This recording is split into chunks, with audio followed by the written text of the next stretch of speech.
ಯಾವಾಗಲೂ ಒಂದೇ ರೀತಿ ಚಪಾತಿ ಮಾಡಿ ಲಂಚ್ ಬಾಕ್ಸ್ಗೆ ಹಾಕ್ತಾಯಿದ್ರೆ ಮಕ್ಕಳು ಕೆಲವೊಂದು ಸಲ ತಿಂದೆ ಹಾಗೆ ವಾಪಸ್ ತರ್ತಾರೆ.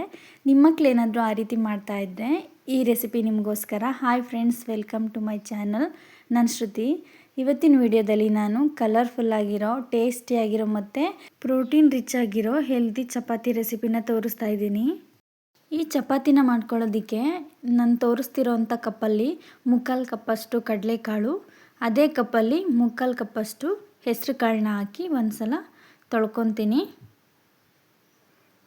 ಒಂದು ಸಲ ಕಾಳುಗಳನ್ನ ತೊಳ್ಕೊಂಡಾದಮೇಲೆ ನಾನು ಕಾಳುಗಳು ಮುಳುಗೋ ಅಷ್ಟು ನೀರು ಹಾಕಿ ಇದನ್ನು ಓವರ್ ನೈಟು ನೆನೆಯೋದಕ್ಕೆ ಬಿಡ್ತೀನಿ. ನೋಡಿ, ಬೆಳಿಗ್ಗೆ ನೋಡಿದ್ರೆ ಈ ರೀತಿ ಕಾಳೆಲ್ಲ ನೀಟಾಗಿ ನೆಂದಿದೆ. ಈಗ ನಾನು ಇದರಲ್ಲಿರೋ ನೀರನ್ನೆಲ್ಲ ತೆಗೆದುಬಿಟ್ಟು ಈ ಕಾಳನ್ನ ಒಂದು ಮಿಕ್ಸಿ ಜಾರ್ಗೆ ಹಾಕ್ಕೊತೀನಿ.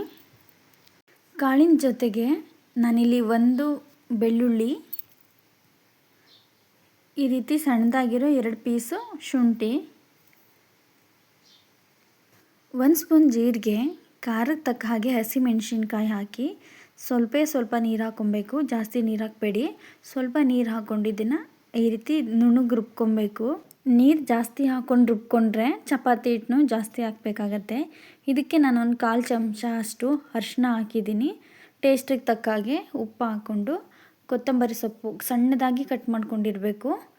ನೆಕ್ಸ್ಟು ಇಲ್ಲಿ ಮೆಂತ್ಯ ಸೊಪ್ಪು ಹಾಕ್ತಿದ್ದೀನಿ. ಮೆಂತ್ಯ ಸೊಪ್ಪು ಕಹಿ ಇರುತ್ತೆ ಅಂತ ಕೆಲವೊಂದು ಟೈಮ್ ಮಕ್ಕಳು ತಿನ್ನೋದಿಲ್ಲ. ಈ ರೀತಿ ಚಪಾತಿ ಒಳಗಡೆ ಹಾಕಿದ್ರೆ ಕಹಿ ಟೇಸ್ಟು ಕೂಡ ಗೊತ್ತಾಗೋದಿಲ್ಲ, ತಿಂತಾರೆ. ಇದನ್ನೆಲ್ಲ ಹಾಕಿ ಇದನ್ನು ಚೆನ್ನಾಗಿ ಮಿಕ್ಸ್ ಮಾಡಬೇಕು.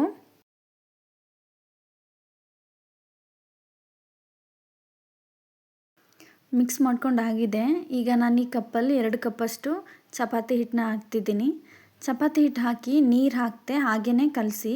ಏನಾದರೂ ನೀರು ಹಾಕಬೇಕಾಗತ್ತೆ ಅಂತ ಅನಿಸಿದ್ರೆ ಮಾತ್ರ ಸ್ವಲ್ಪ ನೀರು ಹಾಕ್ಕೊಂಡು ಕಲಿಸ್ಕೊಳ್ಳಿ. ಇದನ್ನು ನಾವು ಮಾಮೂಲಿ ಹೇಗೆ ಚಪಾತಿ ಹಿಟ್ಟು ಕಲಿಸ್ತೀವಿ ಅದೇ ರೀತಿ ಕಲಿಸ್ಕೋಬೇಕು.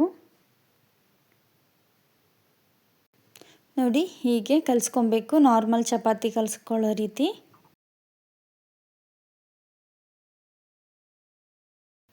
ನೆಕ್ಸ್ಟು ಒಂದು ಚಪಾತಿಗೆ ಎಷ್ಟು ಹಿಟ್ಟು ಬೇಕು ಅಷ್ಟನ್ನು ತಗೊಂಡು ನಾನಿಲ್ಲಿ ಚಪಾತಿನ ಒತ್ಕೊತೀನಿ.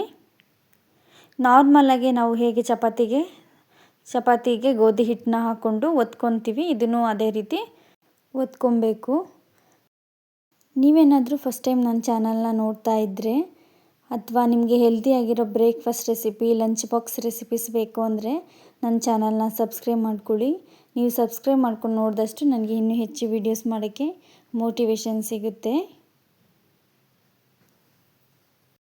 ಚಪಾತಿನ ಒತ್ಕೊಂಡಾದಮೇಲೆ ನಾನಿಲ್ಲಿ ಮೇಲ್ಗಡೆ ಬಿಳಿ ಎಳ್ಳನ್ನ ಹಾಕ್ತಿದ್ದೀನಿ. ಎಳ್ಳನ್ನ ಕಂಪಲ್ಸರಿ ಹಾಕಲೇಬೇಕು ಅಂತ ಏನಿಲ್ಲ. ಈ ರೀತಿ ಏನಾದರೂ ಡಿಫ್ರೆಂಟಾಗಿ ಟ್ರೈ ಮಾಡಿದ್ರೆ ಮಕ್ಕಳು ಇಷ್ಟಪಟ್ಟು ತಿಂತಾರೆ ಅನ್ನೋದಕ್ಕೋಸ್ಕರ ಎಳ್ಳನ್ನ ಹಾಕಾದ್ಮೇಲೆ ಒಂದು ಸಲ ಹೀಗೆ ಚಪಾತಿನ ಒತ್ಕೊಬೇಕು.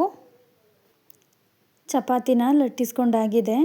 ಈ ಚಪಾತಿನ 2 ಕಡೆ ಎಣ್ಣೆ ಅಥವಾ ತುಪ್ಪನ ಹಾಕ್ಕೊಂಡು ಬೇಯಿಸ್ಕೊಳ್ಬೇಕು.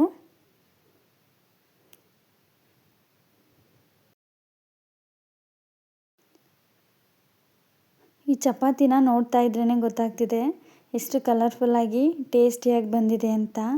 ಈ ಚಪಾತಿನ ಮಾಡಿದಾಗ ನನ್ನ ಮಕ್ಕಳು ತುಂಬಾ ಇಷ್ಟಪಟ್ಟು ತಿಂದಿದ್ರು. ಇನ್ನೊಂದು ಸಲ ಮಾಡಿಕೊಡು ಅಂತಲೂ ಕೂಡ ಕೇಳ್ತಿದ್ದಾರೆ. ಈ ಚಪಾತಿಗೆ ನಾನು ಟೊಮೊಟೊ ಗೊಜ್ಜು ಮತ್ತು ಚಟ್ನಿ ಪುಡಿನ ಮಾಡ್ಕೊಂಡಿದ್ದೆ. ಈ 2 ಜೊತೆನೂ ಚಪಾತಿ ಅಂತೂ ತುಂಬಾ ಟೇಸ್ಟಿಯಾಗಿತ್ತು. ನೀವೇನಾದರೂ ಈ ಚಪಾತಿನ ಟ್ರೈ ಮಾಡಿದ್ರೆ ಹೇಗೆ ಬಂತು ಅಂತ ಕಮೆಂಟ್ ಮಾಡಿ. ನಿಮಗೆ ಈ ವಿಡಿಯೋ ಇಷ್ಟ ಆಗಿದ್ದರೆ ಲೈಕ್ ಮಾಡಿ. Thank you for watching.